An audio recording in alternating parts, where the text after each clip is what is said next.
first time gold investor ka, especially ngayon yung mga estudyante, yung mga anak na nakikinig ngayon, 'di ba? Na kesa ipang gimmick mo, 'di ba?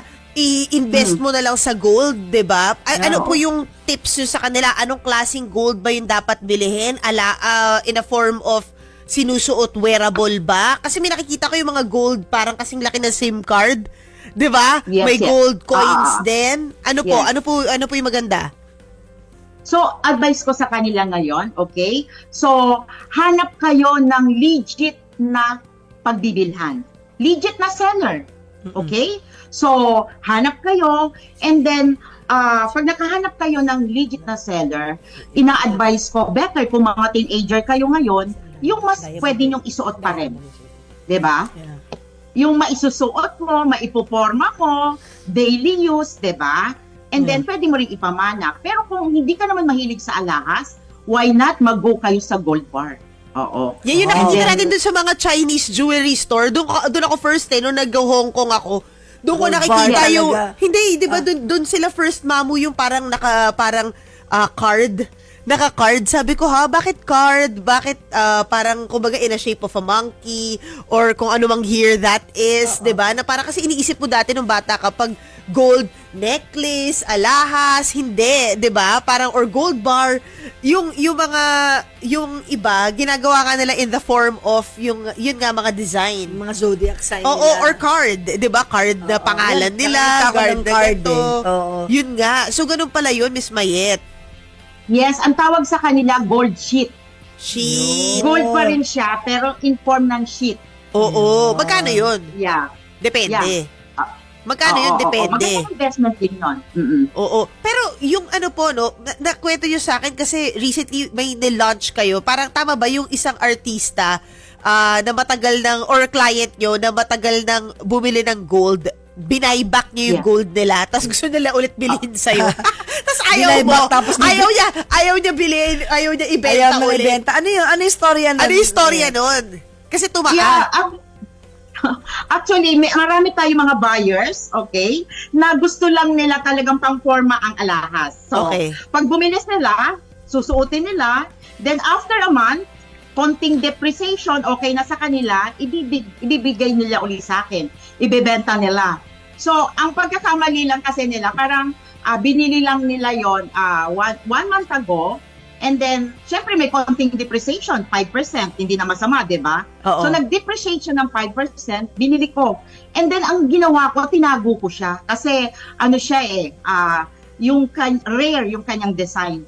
Then, after 6 months, grabe, parang na-triple yung price niya. Wow, Gusto niya na gold. ulit bilhin, pero ayoko na. Kasi tataas pa. Oo. So, Grabe, no? Kaya, grabe. Question pala, Ma'am Mayet, bakit ang gold wala siyang certificate? Unlike diamonds, yung pagbibili ka, whether it's a small ring, a long necklace, or bracelet, walang certificate. Kasi yung ang mga diamond, gold. di ba may certificate of authenticity? yes, actually meron tayong kasi may mga hallmark na yon, kaya hindi na sila nagbibigay ng certificate. Oh. Okay? And then may resibo na rin, 'di ba? Oo. So kung legit si client, magbibigay ng resibo, together yung mga jewelry niya may hallmark. Pero kung gusto niyo na may mga certificate na alahas, nag-launch kami kasi nga gusto nila may mga certificate, doon pumasok yung mga Monaco natin. Oh. So lahat ng Monaco natin with certificate. Ano pa yung Monaco? Yung design. Yung yung sinusuot, sabi mo nila, Skastakli. Yeah, ito. Yeah, special design siya. Special design siya na meron siyang mga certificate. Okay? Oo. So, pwede naman kaming magbigay din kung gusto nyo na may certificate yung gold nyo. Kinikater na namin yan. Meron ng certificate ang Mayat de la Rosa. Kasi gusto nga nila may certificate. Okay? Wow. Pwede na yan. Lalo na sa Mayat de la Rosa. Nagbibigay na rin kami ng certificate. Okay, paano malalaman kung fake? Meron ba nagbebenta ng mga, o nabubudol o nabibiktima ng fake na ginto? Sabi nila Yes. ibang ginto Ano may nga ba? ampaw daw or sa parang ano yun, parang hinahaluan. Oo. Yes, oo. Dahil sa tagal namin sa pag-aalahas, medyo na kasi ako dyan, used na ako dyan eh. So malalaman mo yung alahas na fake pag inuri mo. Meron kasi yung acid testing. Tinetest namin ang acid acid test. Aha. And meron na din kaming machine na ginagamit para ma-detect na fake yan.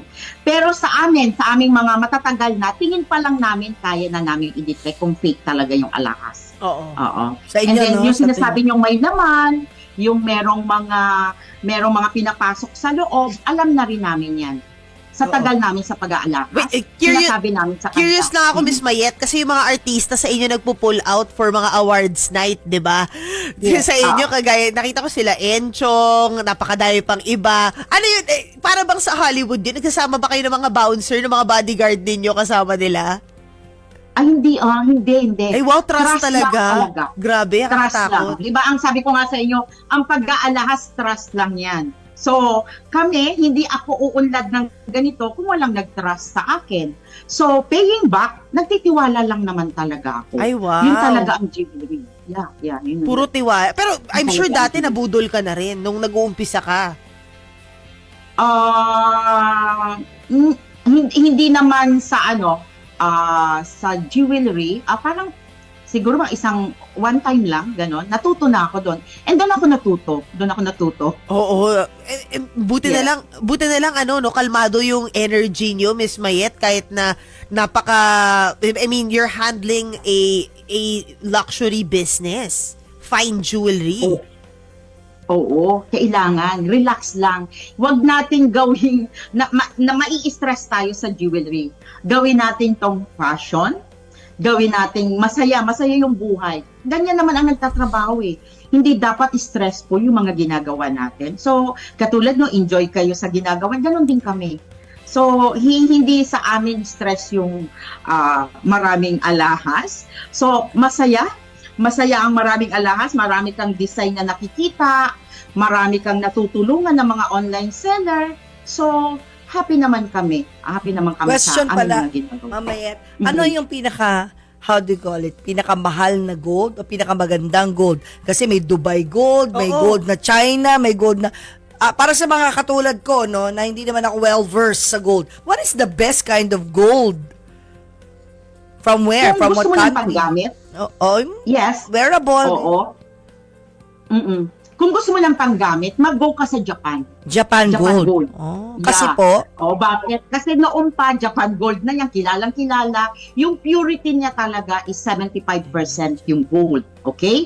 And then, pwede mo siyang daily use, pangmatagalan, sinasabi natin, pwede ipantulog, pwedeng pang forma, lahat. pwede Okay? panligo, Siguro- iba hindi nag-uubad kahit naliligo. Pwede mo siyang panligo, pwede mo siya, pwede. Pwede mo siya itulog lahat, pwede sa Japan. Wow. Oo. Hindi magbabago Yes. kulay, ah. May Hindi nakita, magbabago ang kulay. Hindi yung magbabago ang Dubai gold. Yeah, may Dubai gold, di ba? Yeah, ang Dubai Gold maganda rin. Kaya lang kasi namimili siya ng personality na magsusuot, 'di ba? So kung medyo simple ka, yung mga Dubai Gold, kasi yan masyadong loud. Oo. So baka hindi mag-fit. Saudi gold. Yung Saudi gold, ma'am. Lalo na Saudi Gold. Pwede naman ang Saudi Gold kasi mataas ang karat. Pero kasi meron tayong Saudi Gold na pinagaan. So, hindi siya pwedeng everyday use. Kailangan pag sinuot mo siya, huhubarin mo siya, di ba? Yun. Yung nakita ko sa Turkey, sobrang daming nagbebenta ng gold din. Oo. Yes. Ano yun? Turkish Ano yung gold. Turkish gold. Oo, kasi sa Turkish naman, ang gaganda ng design nila. So, kung mahilig ka sa mga branded items, mahilig ka sa mga mamahalin tingnan, magto-Turkey gold ka. Yung pala, may ganun pala, no? Yung Yes. sa Hong Kong Mamahalin ba meron? tingnan. Hong Kong gold, Oo, ma'am. kasi ang alam ko, diamond Dami ang rin Hong dun Kong. eh. Dami rin nagbibenta ng Oo. gold sa Hong Kong. Ano naman po ang Hong Kong gold? Yeah, Hong Kong gold. Kung mahilig ka naman sa mga bling-bling, mga diamonds, okay? Mahilig ka sa mga iba-ibang design, gusto mo yung kakaiba ka, okay? So, mag-Hong Kong gold ka naman. Oo, Ay, karamihan. iba Kasi puro pala. diamond sa Hong Kong. Pero pinakamaganda pa rin, ma'am, is 24 karat compared to the At other. 24 karat Yung pa rin. investment yan. Maganda talaga ang 24 karat. Ano ba yung sabihin ng karat, ma'am? Ang 18K, karat kasi, Oh, yun ano yung purity ng gold. Purity. Ayun. Purity ng gold. So, ibig sabihin, yung 24 karat, yun yung pinakamataas ang Pinaka-pure. purity. Okay? Okay. Pero malambot siya. Ha? And tayo, Pilipino, kung gusto natin ng mga panggamit, mas nire-recommend namin at nagpo-produce kami ng 18 karat para pwedeng everyday use. Yan. Okay. Wow. Malaki ang difference sa price ng 18 tsaka 24. Yes, malaki. Kasi yung 24 karat, 999 yan. So, 0.001 lang yung kanyang alloy. Okay. Yung 18 karat na ginagamit natin everyday, which is yung Monaco, 75% yung gold niya, and then 25% yung alloy niya. Ayun. So, Wow. diba isang singsing? Like tong suot ni Yeah, MJ. yung ano, Ilang karat tong suot ni bili ko MJ? sa inyo, madam. Oo. 18, 75% yung kanyang Wow. gold. Oh, ito Yeah. yung ito nga yung Yun yung jewelry. karat.